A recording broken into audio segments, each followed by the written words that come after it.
বন্ধুরা, জীবন কখনো সহজ নয়। প্রতিটি সাফল্যের পেছনে আছে সংগ্রাম, কঠোর পরিশ্রম আর অগণিত ব্যর্থতা। অনেক সময় আমাদের মনে হয় যে আমরা পারবো না, আমার দ্বারা হবে না, কিন্তু বিশ্বাস করো, তুমি যতটা ভাবছো তার থেকেও তুমি অনেক বেশি শক্তিশালী। একটা কথা মনে রাখবে যে সফলতা রাতারাতি আসে না। ধৈর্য, পরিশ্রম আর আত্মবিশ্বাসী তোমাকে সফলতা এনে দিতে পারে। তুমি যদি আজ হাল ছেড়ে দাও, তাহলে তোমার স্বপ্নের মৃত্যু হবে।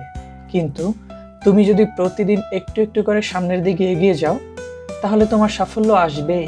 তুমি হয়তো অনেক কষ্টের মধ্য দিয়ে যাচ্ছ, তোমার চারপাশের মানুষগুলো তোমাকে বুঝতেছে না, হয়তো ব্যর্থতার গ্লানি তোমাকে কষ্ট দিচ্ছে, কিন্তু এটা শেষ নয়। ব্যর্থতা মানে শেষ হয়ে যাওয়া নয়, ব্যর্থতা মানে শেখার সুযোগ। তাই আজ থেকেই প্রতিজ্ঞা করো, আমি হাল ছাড়বো না, আমি লড়ে যাব, আমি নিজের স্বপ্ন পূরণ করেই ছাড়বো। এগিয়ে যাও, লড়াই করো, বিজয় তোমারই হবে।